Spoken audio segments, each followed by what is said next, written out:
I think we're live. Yep. All right. All right. So yeah, we have Joshua Coven. We came across your research, I think through um, Dr. Arpit Gupta's Substack, where he talked about your recent study on the impact of institutional investors on home ownership and neighborhood access. And so yeah, I guess let's go ahead and dig in on that. There's a little bit, there's some other studies on the topic. I'm sure you're familiar with Barbieri and Dobbles, Right. which Yeah. found that institutional acquisitions increase average renter welfare, something by the order of $2,800 per year, which equates to decreased rents of 2.3%. And this net benefit reflects two opposing effects. Higher concentration of institutional investors raises rents by 3.8%, but higher rental supply lowers rents by 6.1%. And so before we get to your research and your study, I kind of wanted to ask about just in terms of like laying out definitions, the differences between mom and pop landlords and institutional ones. Is it simply the number of units that they own?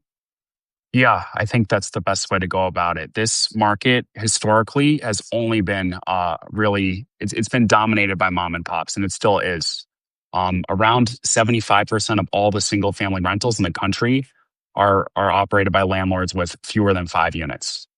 Around half are operated by landlords with just 1 unit. So these 1,000 plus players are are much smaller, and they're much more recent. But I Hmm. define them by size, and I focus on some that are very easy to identify in my paper, like Invitation Homes, American Homes for Rent, and around five others. Yeah. Um, yeah. So talking about your study, sort of similar findings, I guess, that entry institutional investor entry into the single family rental market basically resulted in a trade-off, right? That Mhm. lower rents because rental supply increased. Right. Home, on the other hand, home ownership decreased, but not to as much of an extent. And then further, that institutional investors caused 21% of the observed price increase in their top decile of markets where they were highly concentrated, Right. but that supply responses dampen these impacts. And so institutional investors, I mean, the takeaways from your study, right, where the institutional investor landlords have there does exist market power, but that is sort of overcome by their economies of scale. Can you talk a little bit about Yeah. that distinction? Yeah. It's a subtle distinction because we haven't spent a lot of time thinking about market power in housing. It's much easier to think about it for something like cereal or beer. Mm, Uh, With housing, it's trickier. So I try to take my time and think about why and how a landlord could raise rent by restricting supply. And in my paper, I talk about how they could do it either by lowering occupancy and raising rents, or just by buying fewer units in the first place, like by not diluting their own product. mm, And I try to look at the data, and I see very high occupancy for these companies, like somewhere between 96 to 99%. So it definitely leads me to believe that they aren't lowering the occupancy. But on the other hand, they change their number of units all the time. In their worst performing markets, they lower the number of units they have. And in their best performing markets, they keep it the same. So I definitely think of market power more as not diluting their own supply rather than other papers that look at this occupancy vacancy trade off. So I don't really disentangle the way these other papers do this market power from the new supply. I look at their actual costs. I say, okay, with these costs, they increase the supply by this much. They increase the rental supply by a significant amount, and I can analyze mergers as well. But it's not as strong of a trade off here because they aren't holding units vacant. So given that you don't see that they're holding units vacant, this might be a little bit outside the scope of your paper, but I'm interested in your Mhm. thoughts.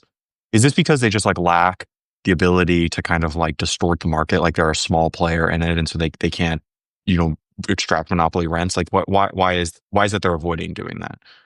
Um, I don't think they're a small player in their exact markets, while they are a very small player in the whole US. I do think they distort the market by how many units they choose to supply, by how many homes they choose to buy and supply as a rental. I think they aren't holding units vacant because it's not profitable to do so. Yeah. The holding costs of these homes are really high, whether they're vacant or occupied. You still have to pay property taxes. You still have to pay your debt.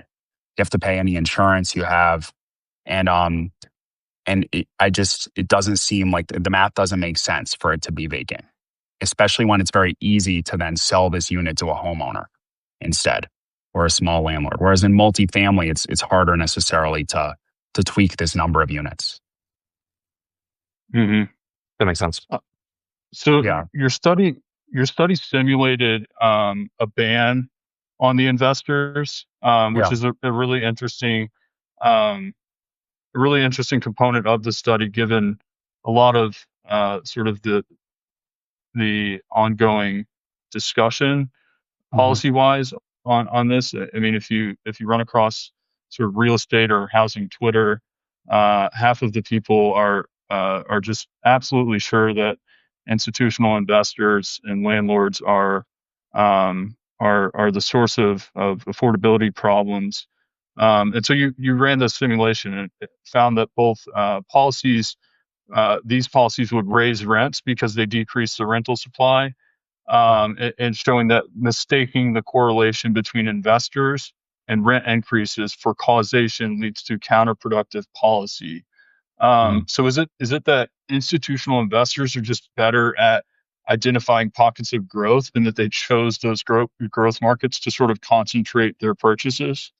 Yes, that's definitely what it appears to be. It appears, and they talk about this all the time. They try to predict areas with price and rent appreciation. And they Hmm. try to do this based on population growth and job growth. And they also try to target regions with relatively inelastic housing supply. Um, Hmm. and it appears that they chose relatively well, and that's what's driving the correlation between their presence and prices and rents. Now, Hmm.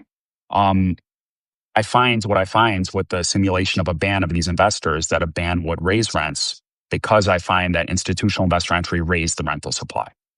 They increase the number of rentals because they have lower average operating costs than existing landlords. So that's Hmm. what's behind the results. Another thing I do in my study is I try to figure out, okay, what would economic conditions have to be for them to have the opposite effect of rents on rents? When would institutional investor entry actually raise rents? Um, and I try to develop a framework where what matters for rents is the number of rentals. Um, I find that they raise the number of rentals and lower rents, but they could lower the number of rentals in an alternative world where they crowd out more small landlords than new units that they add to the market. And to do this, they would have to substantially raise small landlord costs. So, as a part of my study, I try to estimate their effect on small landlord costs. And I find that they would have to raise the cost by a lot more in order to raise rents and lower the Hmm. rental supply. And so I guess what are some of the mechanisms at play, that in the presence of institutional ownership coming into a market, the mechanisms that increase supply? We saw an analysis from the Urban Institute that showed that Mhm. institutional investors typically purchase homes in need of 20,000 in repairs, Mhm. and presumably they have access to larger pools of capital. They have more sort of legal resources, I would imagine, to streamline approval processes and appeals and that sort of thing. Right. So I guess, like, what competitive advantage do they have on converting a single family home into a rental unit? Yeah, it's a great question, and it appears to be lower operating costs due to economies of scale. Hmm.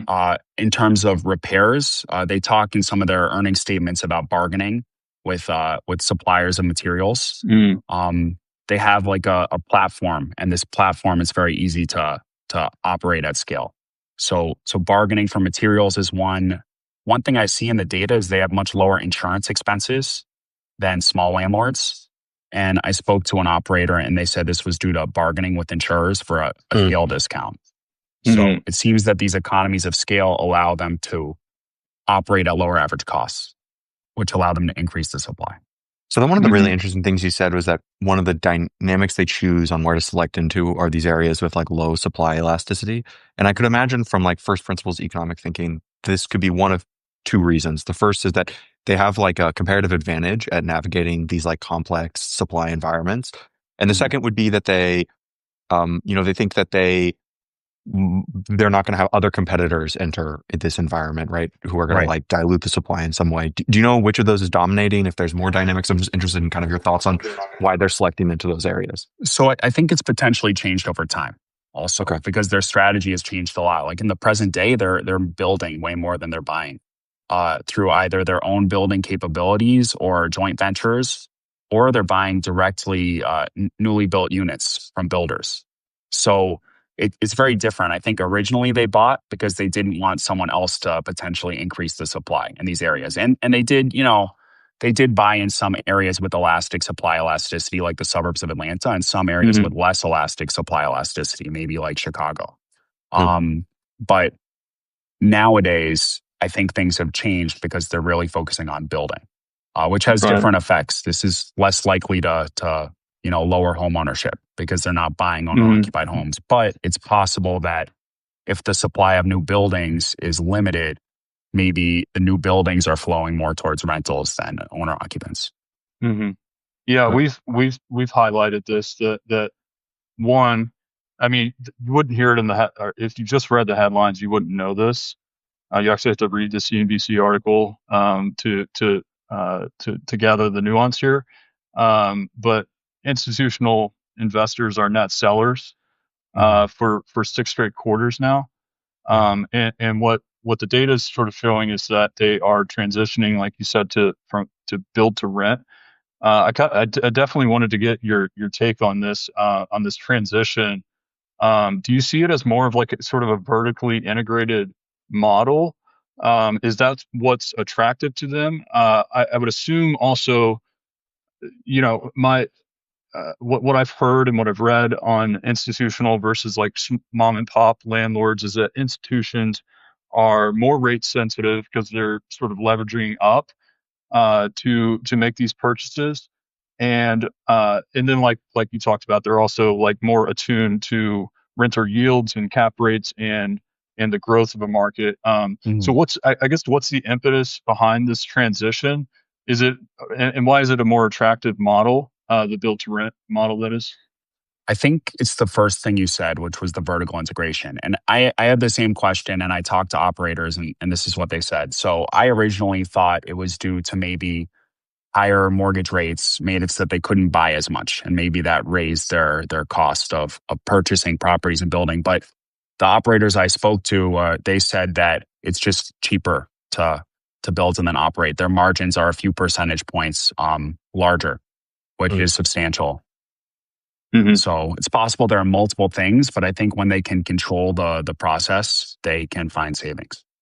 So I think if I was Yeah. like coming at this from like a left wing perspective, my fear Mhm. would be right that like you undercut the market through these economies of scale, you like outcompete competitors, and then so maybe you don't see these distortions in like the short run, but then in the like a 20-year time horizon, you might see some like monopsony type of situation where they're like the only Right, right, person right. in town. So do you see this as a concern at all or not This particularly? this is a question I've gotten a few times. I don't think so. Okay. And at least in the current status quo, I don't think so because I think they're competing with small landlords and there's not a huge barrier to entry for these small Hmm. landlords. Like you or I could buy a home and operate as a rental tomorrow if we had the capital. I think this is more of a force in industries that have higher barriers to entry. And if they were to change regulations locally to make it harder for other people to become landlords, that would be in play. But I don't think they're doing that. Okay, cool. That makes But sense. yeah, great question. Thanks. Yeah. So on the, I guess transitioning to sort of the policy side, you've noted it on your Twitter, the very helpful thread on your study, um, that politicians have proposed bans or bans on institutional investors, and citing two main mechanisms of concern. One, that investors decrease home ownership, which your study did in fact show, but there were confounding sort of effects. And the two, that they raise rents through market power. I think your study kind of showed that wasn't necessarily true. So if this is misguided, and sort of the ongoing discourse surrounding institutional investors and the policy implications are misguided, what should policymakers focus on with respect to institutional ownership in the single family market? Should it be incentivized? And um, so as to increase the availability of, even if it's market rate apartments or rentals, single family rentals, even if it's market rate, there's a lot of research showing that there would be this filtering effect whenever you bring new supply online, even in the luxury or market rate segments of the market. Is that where your head's at? Should they be incentivized, institutions? I'm not sure if they need to be, but I think it's a great question. I do, very much think this filtering force is at play.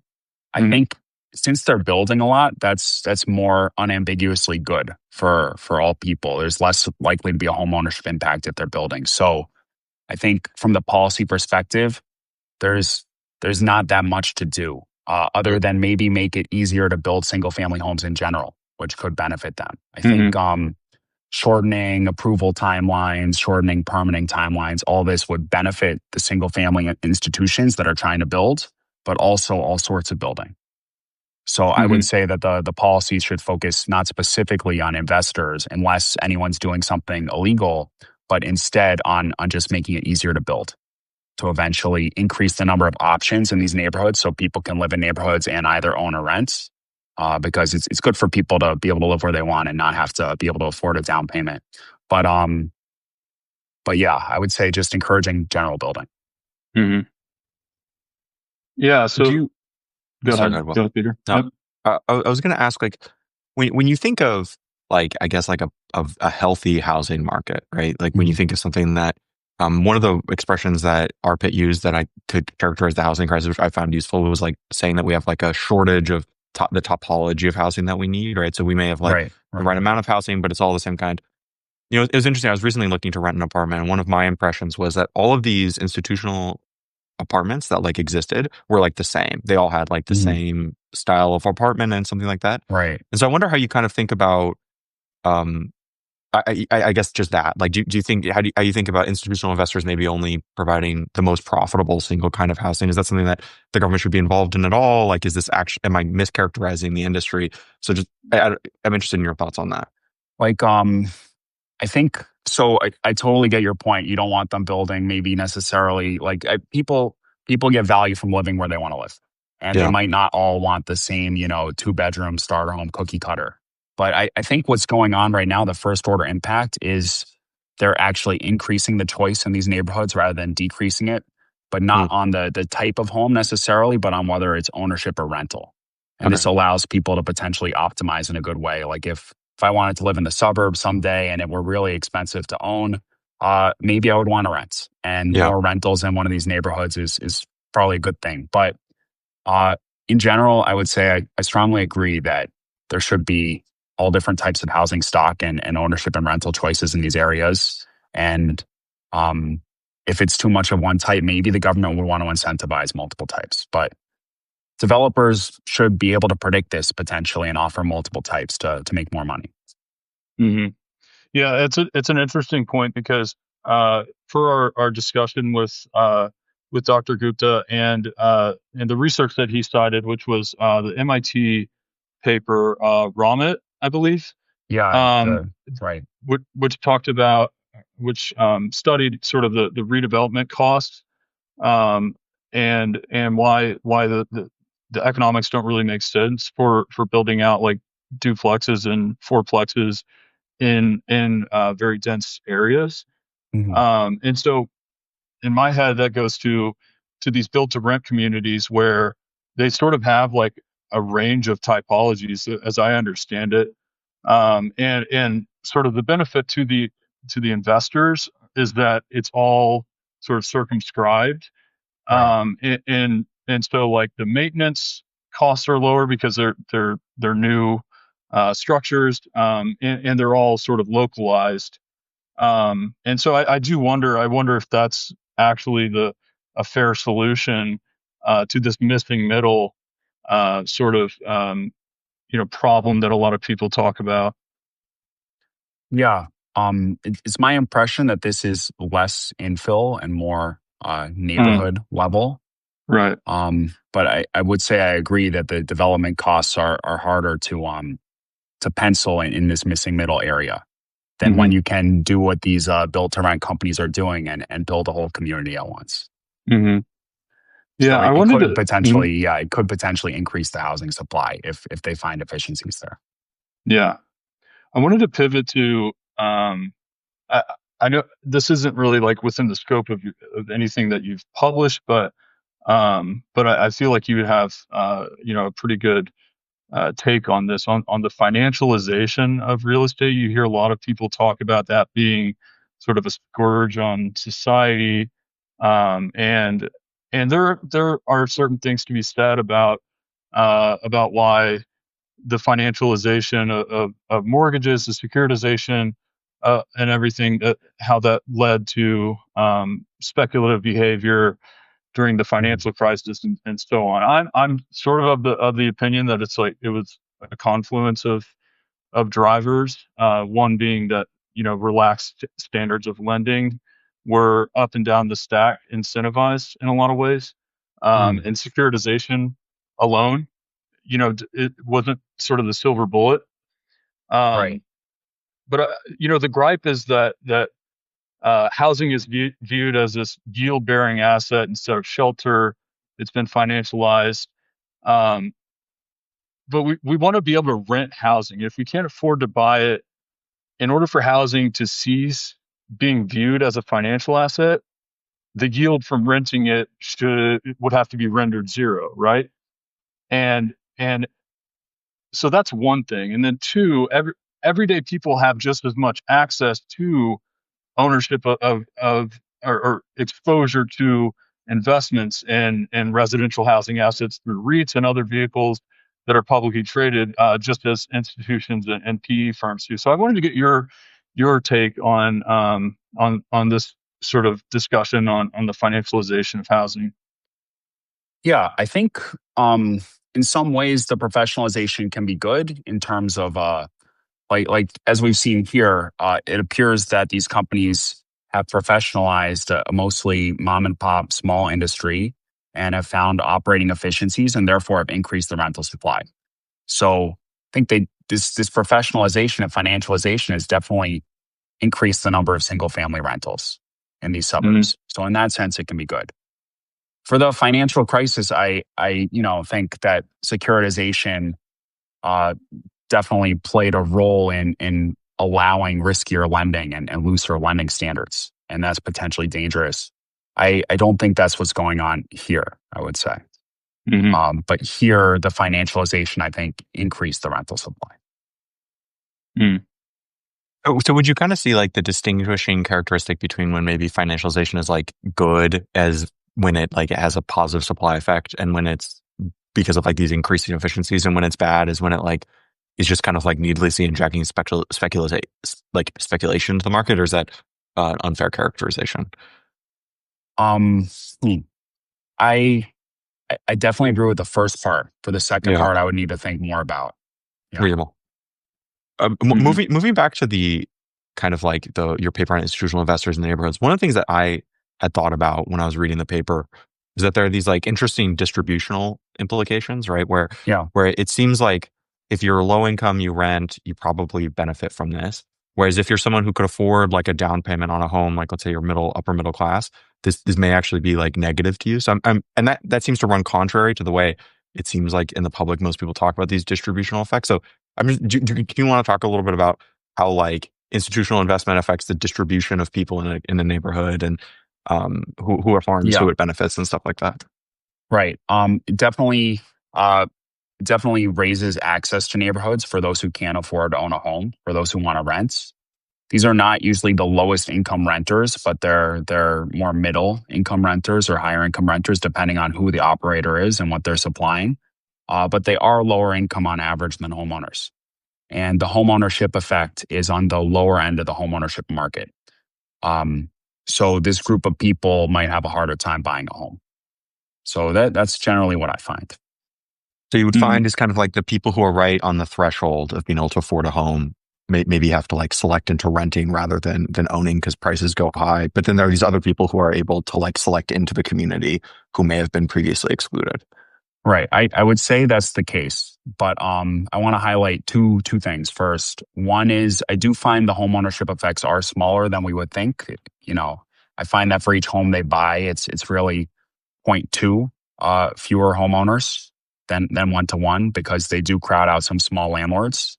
Um, I think some of the homeownership effect in reality probably happened right after the financial crisis when there were distressed homeowners who then could no longer afford to stay in their home, who were underwater, who then had to give up the home. So some of it probably happened then and not, currently due to this price change. So do you think like if anything you're saying like you're maybe overestimating this homeownership effect relative to am I understanding that correctly or no? I don't think I'm overestimating it there. I think it's just what it comes from. Like, Okay, yeah. cool. Yeah, I want to ask, um, just generally, like, what through all of your studies and your research and your work on the impact of institutional investors, what's been the most surprising finding, and then I guess alternatively, like the least surprising. What sort of confirmed your priors and what went against them? Yeah, the project went against a lot of priors because I Yeah. started this relatively early in the PhD while I was taking an industrial organization class. And I sort of expected um, that maybe there would be a higher rent due to market power. And I was prepared to take these, typical, cutting edge IO models and apply it to the scenario. But as I really got into the data, I learned that that did not appear to be the case. I learned that the driving force was really that they're efficient operators, that Hmm. they don't increase vacancy. So my main finding, I would say, went against my prior as an early PhD. So I've definitely learned a lot by doing this project. Hmm. What was and then on the flip side, was there like anything that you didn't find surprising, right? Like anything that like when you were digging into it, you were like, this is exactly what I expected it would look like, or anything like that. Um, I loosely expected them to raise prices, but I also expected them to not have a large price impact. I expected there to be a huge selection force going on here and where they chose to enter that drives the correlation between their presence and higher prices, and that is what I tend to found. And there are other studies that agree with this. You mentioned the Barbieri and Doble's paper. There's also a paper by Kan-hee Chang. So at least a few papers now have generally similar findings that they raise prices a little, they lower rents a little. That these Hmm. are the main forces. I want to talk about the property tax paper in a second on Yeah. this call, but one of the things that's interesting to me is that it seems like this is not, I mean, the public perception is that it's very bad, right? And this is obviously outside the scope of your paper. So I'm interested, and it sounds like maybe you even went into the PhD project a little bit with that prior, like this is probably bad. Um, like why is that? Like why do you think it is that that this result that it's maybe not as bad as people think it is interesting and people find it so surprising? I think what we make very clear in the paper, and this is like when we hear about people saying property taxes are bad, these are all from incumbents. Yeah. And of course, a higher property tax bill is bad for them. It will lower their property value and it increases their flow cost. What we can make clear in our paper is that the higher property taxes do seem to provide a benefit for those who haven't yet purchased a home. For Hmm. those who want to buy, the down payment is high. A higher property tax, all else held constant, lowers the down payment and makes it easier for people to buy a home. And these are people with higher incomes and lower wealth. But it does it does seem to negatively impact those who have higher wealth and are currently in a home but don't have a high enough income to pay this higher flow cost. So I think the articles seem to focus on one side of this, and we sort of highlight this other side and compare them. So it's basically that like there are people there who are definitely harmed by it. And so it's very easy to go and ask them, like, do you like this? And they'll say like, no, I don't like it. It hurts my flow Yeah. costs. But it's very hard to like interview the person who like on the margin might move into this area. They like, they don't exist yet, or they don't. And so there's Certainly an asymmetry basically to the ability. And I think this asymmetry is common across the housing space. It's also the same in development. There are many people who don't want a building built nearby them, but the new building would benefit people who don't yet live in the area. So it's a common asymmetry of the incumbents versus the newcomers. And here in our paper, we highlight that this is really the higher property tax is more progressive because it helps the lower income, the higher income, lower wealth young people afford to buy a home. So you think that like basically higher property taxes, all else equal, could sort of mediate this symmetry or asymmetry in a way? I think they could. They would definitely benefit those who haven't yet bought the home, who want to buy it, and who would benefit from a lower down payment. So those with low wealth to pay for the down payment. And it would negatively impact those who currently are in the home, who would have to pay the higher flow costs. You also have sort of these fiscal zones. There's a range of nomenclature. There's the homeowner's veto, where it's like basically it's like a corporatized neighborhood or vicinity that that wants to keep people out so as to not inundate the infrastructure, the schooling system, etc.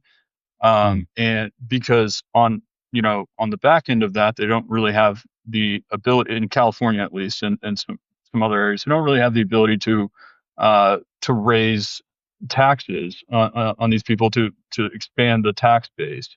And so newcomers will simply be a drag on the the common resources.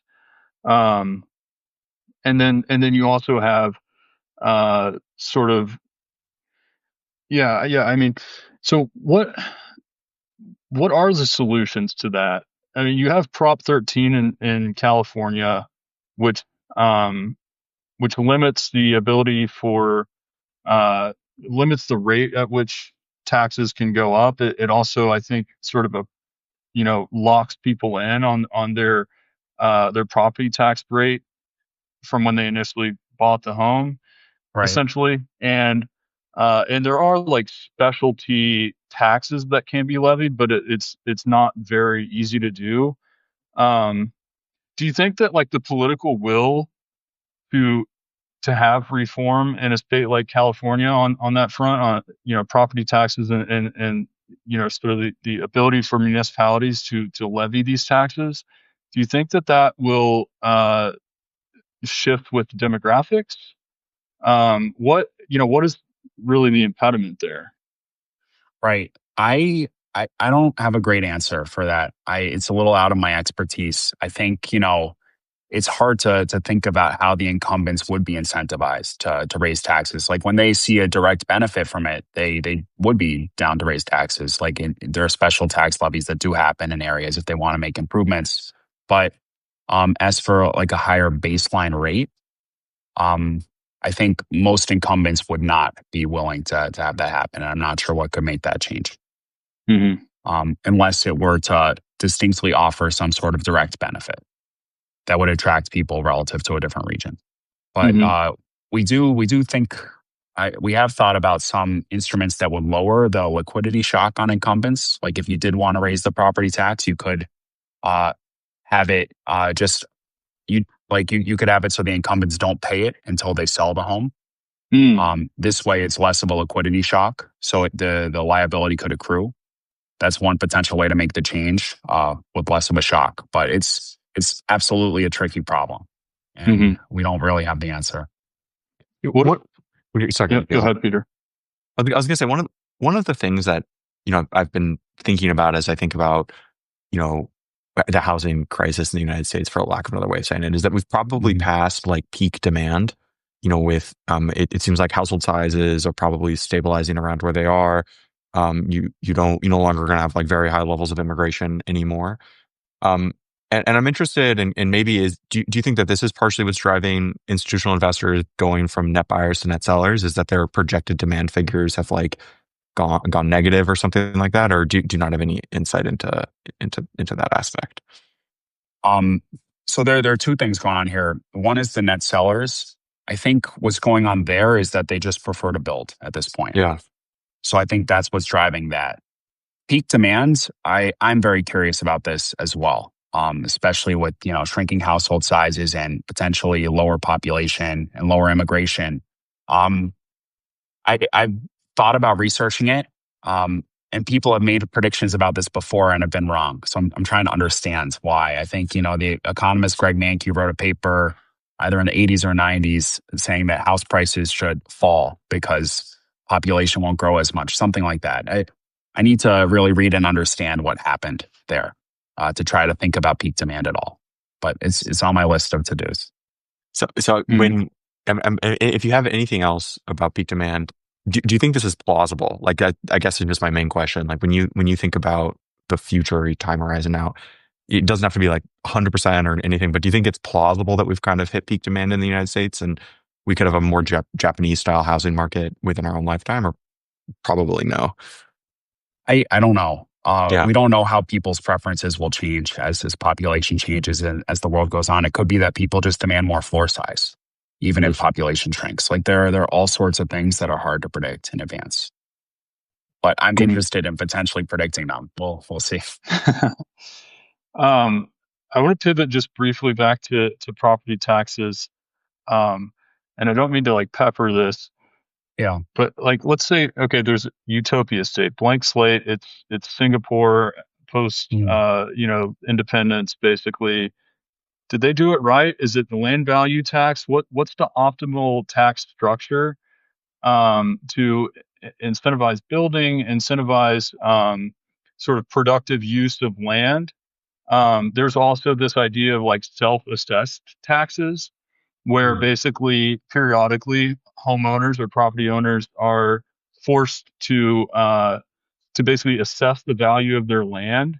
And on the one hand, the stipulation would be that they're forced to sell at that price if there's a buyer. On the other hand, that's the sort of principle that they pay the taxes on. So if they go higher because they don't want to sell, then they have a higher tax liability. If they go lower, then they're forced to lose the asset. What in your head is the optimal tax structure property wise? I do think land value tax is definitely better than the property tax because it doesn't discourage development as much. The self-assessed is super interesting, but I think it could result in a lot of game theory and volatility that would be suboptimal for households. Like I wouldn't want someone to be able to just take my house from me if I lowball the government. Now, should I not lowball the government? Of course, but it's a type of volatility and game theory that I think could be potentially very disruptive. But I think land value tax. There are some places that do a split tax. And I need to look more into it to see how that's going, where they have some land tax and some property tax. But I generally think property taxes are they encourage efficient use of the land. So when I think about the housing market, we've talked about taxes now, we've talked about institutional investors. It seems like there could be a number of frictions that are like driving what people would think of as the crisis, right? Like land use regulations, increasing demand from immigration. What do you think of as like the pecking order here for like what's most important, what's least important? And then where would you fit, as a second order question, where do you fit property taxes and these institutional investors like in there? Where, exactly. So I would put the supply issues at the very top due to regulation. I think it's hard to build. I saw a talk recently that was all about permitting data, and part of the talk mentioned a paper by Stuart Gabriel at UCLA. And this paper looks at development timelines in LA. and found that around 37% of like the average 4-year development time for multifamily building in LA was taken up by approvals. Hmm. And they estimate that lowering this by even 25% would raise production by somewhere between 11 and 33%. And I do think that these developer timelines make it really hard to build. Because if you delay a project just 1 year, you lower the profitability of all the future cash flows by the discount rate. So Yeah. it's much harder. And by 3 years, the discount rate compounded 3 times. So it's hard for projects to pencil if there are delays in approvals and permitting. So I think this is a big thing to focus on, and the supply issues and regulations are definitely top of pecking order. I think institutional investors is much lower in the pecking order. I would say I don't think it's an issue, Where would you which put I like try to the show. rate lock effects and kind of like there's all these other things that people talk about those? Like, Yeah, do you think about those as important, or is it really just like a supply elasticity, true glacier pill? Like this is what's driving everything. I think it makes everything worse, the supply elasticity, because Yeah. then the market can't really adjust to any distortion. So yeah, the rate lock makes it really difficult for people to buy a home. But if it were easy to build a home, this would be less of an issue. Yeah. So it really is like this, the supply elasticity component defines everything. I Then think it plays a large role in yeah. all of what's going on. So when I think about supply elasticity, there's like kind of a little bit of a black pill in there then as like a person who Mhm. wants to improve the world, right? Because it seems like Yeah, these regulatory environments emerge endogenously because there's stakeholders who want to preserve asset values, right? right. And that like it doesn't really matter what level you aggregate up, you still end up with like a supermajority of stakeholders in the society who want to like restrain supply in some way. So this is outside the scope obviously of your research, but given this seems like the most important angle, do you have like any how I guess if I would give you like dictatorial powers, is there some way you Yeah. would think about solving this? Like, Yeah, I think like decreasing the scope of local control would be helpful, but you still, of course, want to respect the locals and not do anything harmful. But making the making some sort of regulatory structure that incorporates the fact that one region's lack of building negatively impacts other regions. So, for example, in New York City, city council members have the right to veto. There's the city council member veto essentially on a new building project, and this is up for there's a ballot right now or a referendum in the new election that allows the mayor to also have a say and can hmm, potentially override the city council member's veto. And I do think the city council member's veto in practice often decreases the amount of new building, because there's a lot of bargaining back and forth with the developers, and sometimes this results in more affordable units, which is good, but it's not good if it kills the whole project. Mhm. So uh, some more balance between local control and uh, a central planner who can potentially internalize the positive benefits of new building to not incumbents. Mhm. I wonder. So I've heard some sort of some pushback on the YIMBY movement, the abundance agenda. And I want to lay out a scenario. So let's Yeah. say it's L.A., Los Angeles. There's an empty lot that is Mhm. strictly zoned, and one day it is upzoned. New, basically like the economics now makes sense for that lot. Would you not see the value of that lot immediately shoot up? And would that not then be sort of capitalized into the price of rent? So sure, you might get new development, um, but you might also get a situation where rents actually start rising again, because that land is now has like stronger future cash flow prospects. How do you, at the micro level, how does that play out in your head? Yeah. So let's take the parking lot example. You have the parking lot now. Suddenly, there's an approval, or Hmm. something's upzoned, and you can now build multifamily. The value immediately shoots up. to incorporate the potential for many rentals to be built. But what ultimately happens is they build a lot and then there are more rentals. So the value going up to me does not raise rents. It raises the value of the land because it's correctly incorporating the fact that now this land is much more useful. It can provide more rentals. Mm. Does that Yeah, use? I also think about I think about like, and maybe I'm splitting hairs here, whether that, when that happens, the current owner has the ability to develop it or the wherewithal. Because then if a sale happens, then you're talking about a whole new ball game. If that sale's happening at that higher rate, then the rental yields, I guess would match, just the previous rental yields in effect. Do you know what I mean? Not quite, but I'm so you're saying it's different if there's a sale versus not. So you have the parking lot, there's an approval, all of a sudden the land is more valuable, it shoots up, and And then then the current owner sells to a developer, right, but they sell it at a such a high cost, um, such that in order for the project to make sense, rents need to come in at at market or above.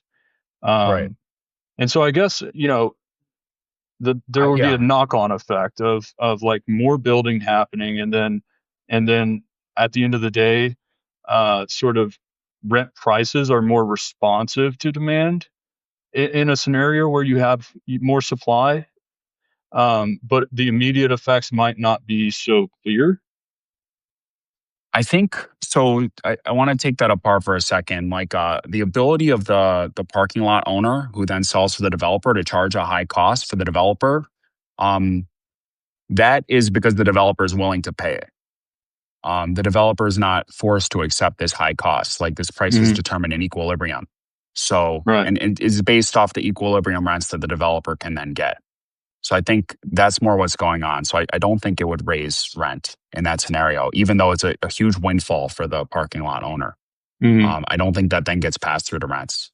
Um, on the other hand, like why we might not feel the immediate impact of new building, I think this is due mostly to excess demand and people moving in Hmm. potentially from outside regions. Like the ability of a new building to lower rents in the immediate vicinity is very related to this filtering that you talked about before. It depends on how many locals are moving in versus external people. And the Hmm. more people from outside who move in, the less of this new supply goes to lowering local rent. But instead, it gets spread out to regions where the people came from. Hmm. So you feel it less when there's a lot of excess demand, but it still means more people can live in an area Hmm. that they want to live in. So I want to be respectful of the 2 p.m. in time that we had told you, but I have a question about um I guess the Also, there's a way. chance my phone dies at any point. So Okay, sorry about that's that. no worries. But I No guess it's worries. my question is fundamentally about the way that we like measure these restriction, like these land use restrictions. There was obviously the recent like Louis et al. Paper, Right. which seemed to claim that like we're at least not failing to capture correctly. You mentioned this city council veto, and so I'm Mhm. wondering where you think like the statutory versus the like informal restrictions bind, and if they're both equally important, if it's like one is more important than the other, because it seems like all the measures really focus on the statutory component. So I'm just interested Right. in your thoughts on all of But that. you could have people local come into a city council meeting and sort of collude to shut something down. I mean, Right. Like in New York I think City, it anecdotally sounds like that's that's the often the case. composition of the city council matters almost more than the actual statutory laws. If it's true that they Yeah. can veto projects. I think both definitely matter. I don't know how much one matters more than another. I know people are studying this more, the participatory aspect. Like there's a book, I think it's called Neighborhood Defenders by a professor at BU that talks about this. But I think both are very important. And it's a great question as to which matters more. I do think sometimes, measures that we have of supply elasticities and of regulatory tightness don't always work well. But yeah, I think there's a lot going on. Well, awesome. Well, it was lovely getting to Yeah, to pick your brain and I chat want about to ask everything. Sure. just Yeah. one Go more ahead. Sorry. thing. Well. So Yeah. So Yeah. what's next on the horizon for you in terms of research? What are you like? What's top of mind right now? You mentioned sort of the demand side, but we want to Right. give you an opportunity to sort of to hype up yourself in for the future. Yeah, so people are very interested in what happened when these institutional investors bought homes, but they're also interested in what could potentially happen if they sell. What Hmm. does it mean if one large landlord owns 10% of the homes in your zip code and they face some sort of financial shock? What does it mean if a large landlord is able to connect Atlanta and Phoenix in a way that they weren't connected before? So, one project I'm working on looks at the implications of common ownership in single family housing in Mm. connecting geographies and also potentially increasing the volatility of geographies in terms of price and rent. Hmm. I'm also very interested in how different landlords types are able to interact with climate change, potentially, which ones are best able to bear climate risk. And it's possible that larger, more diversified landlords are better able to bear this risk. Um, through either diversification or low cost of capital or this bargaining with insurers that I mentioned. So Hmm. Right. these are questions I'm very interested in and looking into. Awesome. Awesome. Thank you so much, Joshua. We Oh, really thank enjoyed the you. conversation, and we look forward to reading and sharing your future work. It sounds great. It was great to talk with you guys. Awesome. Hope to Likewise. talk soon. Have a great weekend. Bye bye. You Bye. too.